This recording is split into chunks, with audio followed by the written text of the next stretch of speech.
This is the Afternoon Buzz Rewind Podcast. I'm your host, Johnny Thrash. Join me for the Afternoon Buzz weekdays from 2 to 7, only on Real Rock Radio, 106.3 The Buzz. What's your rewind?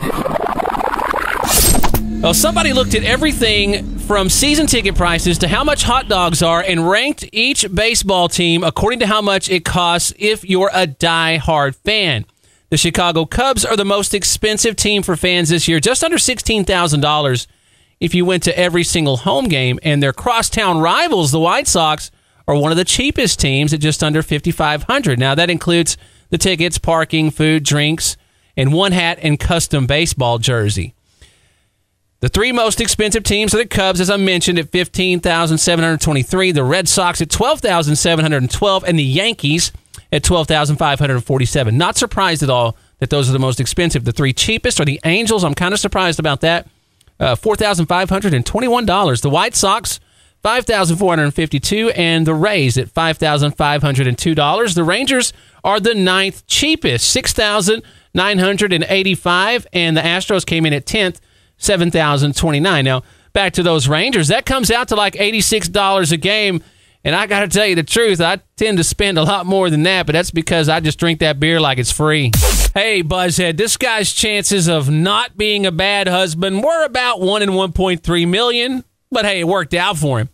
A guy near Norfolk, Virginia named Oliver Davis Jr. recently promised his wife he'd stop buying lottery tickets. Apparently, he liked to buy $20 scratch-offs, so he'd been wasting a lot of money. Well, this last Friday, he went out to pick up a few things and says he just had a strong feeling that he was a winner, which, of course, is classic gambler mentality. Well, he ended up stopping in at the corner store where he used to buy tickets because he just wanted to say hi to the owner. Yeah, sure. He ended up breaking down and buying a $20 ticket for a game called Super Cash Frenzy, and he scratched it off there so he didn't have to tell his wife about it. But he did end up having to tell his wife about it because he hit the jackpot for $4 million. It's not clear if the wife is okay with him buying more tickets after this, but he says she gave him a pass this time, and I'd say he just needs to quit while he's ahead. You know, as bad as things suck for this guy, I got to say, it has to be impressive to be recognized as number one in the world for something, you know? There's a guy in England who was just diagnosed with the, quote, world's worst case of gonorrhea. His doctors say there's never been a strain that's so good at resisting antibiotics and every other drug and treatment they throw at it. The guy believes he got it after he had sex with a woman in Southeast Asia. So yeah, that adds up. The thing is, if doctors can't find a way to treat it, it means that gonorrhea has finally found a way to mutate into invincibility. And that would take it from being a treatable STD to an untreatable one. And it's one that can cause serious pain, infertility, and pelvic inflammatory disease. That sounds terrifying. 106.3 The Buzz presents Nonsense Minute. You get a lot of sex in the street. Oh, sorry, didn't mean to honk. At work. Here, use toner for lube. Okay. Even at the computer. I'd like to order a hooker. If you're tired of all that sex, It's too much. introducing marriage.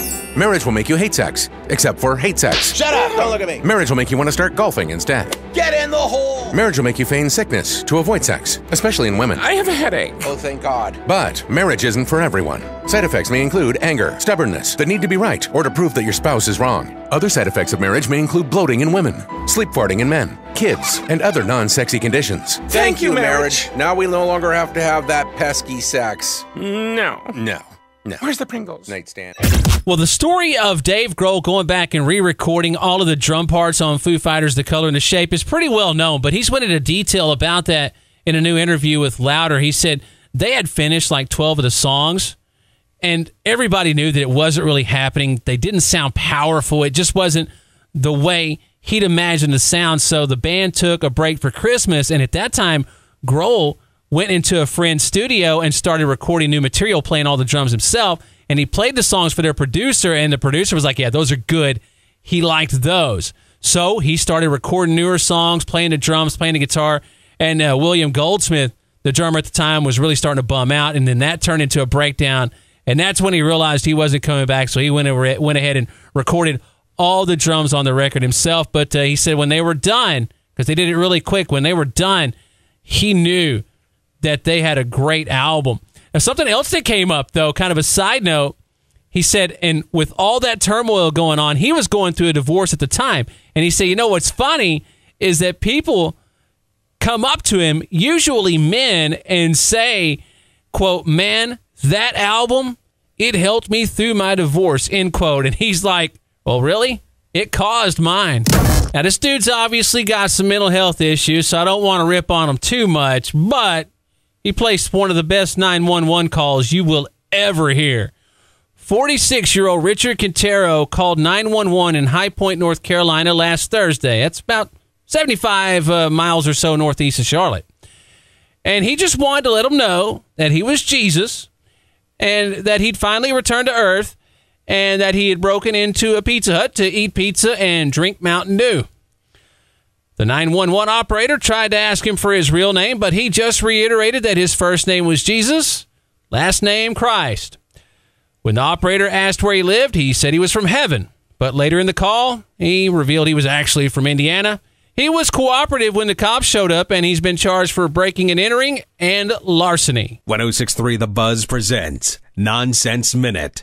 Ladies, how to get a man and keep him happy. Step 1, be sexy. Hello. Hello. Do you want my sex? Yes, please. The best way to keep a man is give him your sex. Step 2, be quiet. I want for you to make me food. Okay. Thank you. If you are noisy, no man will want your sex. Be quiet. Step 3, bring home your girlfriend. This is Jenna. Hello. Hello. I like it a porno. Me too. Men always like it a porno. You will like it too. These simple steps will help for you to get a man. Ciao. Well, I have a question for you. Is something considered a beauty trend if it makes people look way worse? I mean, it doesn't sound like it to me anyway. Well, apparently, the hot new, quote, beauty trend on Instagram is dyeing your eyebrows green and then gluing little flowers to them. They're called garden eyebrows. And sure, they make it look like you have a horrible face fungus, but beauty is subjective. So I guess fungus is now sexy. You heard it here first. According to the WFPD, 32-year-old Ryan Kiggins and his wife, 30-year-old Amanda, were driving down the 700 block of Bonner when an officer pulled them over for a traffic violation around 9:30 last night. Police say Amanda was in the passenger seat and she was holding something in her closed hand. When the officer asked her what it was, she opened her hand and there were 5 Adderall pills. She admitted that she didn't have a prescription for the pills, and on top of that, she also told police that she and her husband left their 2 kids, a 7-year-old girl and a 1-year-old boy, home alone while they went to get the drugs. Police then went to their house and found the 2 children alone in the apartment sleeping. CPS was called, and the kids were released to other family members. As of this morning, Amanda and Ryan remained in the Wichita County Jail, both charged with 2 counts of abandoning or endangering a child, and Amanda was also charged with possession of a controlled substance PG2, and come on, y'all. Another Nonsense Minute brought to you by 106.3 The Buzz. Hey, look, there goes Becky. Hey, look, she has a stalker. How'd she get a stalker? I don't know. She's not that hot. I know. Introducing Creeper. From the makers of the Tinder app, Creeper can hook women up with potential stalkers. My stalker changed my life. Now people treat me like I'm hot. Next week, I have a date with Ryan Philippi. Oh, here comes Becky again. Becky, come back. I love you. Not hot enough to have a stalker? They'll never know. Thanks, Creeper. Thanks, Creeper. Thanks, Creeper. Yeah, thanks, Creeper. Billy Corgan recently did an interview with the New York Times, and in the interview, he took responsibility for the demise of the Smashing Pumpkins, saying that if he had kept his mouth shut and if he had kept the band together, they'd be playing a lot bigger venues and they would be a lot more successful and they'd be in somebody's Rock and Roll Hall of Fame. He said that he had become a bitter contrarian and a, quote, Class A heel. It's a reference to wrestling. The bad guys are heels. He said he'd put him at number 2 behind Lou Reed, who's the king. He said it worked for a while, but he didn't realize that formula only works if you're winning commercially. Once fans began to drift away, he said he'd been left as, quote, just a jerk with a bad message, end quote. Get the full story on our free app or 1063thebuzz.com. Hey, thanks for checking out the Afternoon Buzz Rewind podcast. Join me, Johnny Thrash, for the Afternoon Buzz, weekdays from 2 to 7 on Real Rock Radio, 106.3 The Buzz.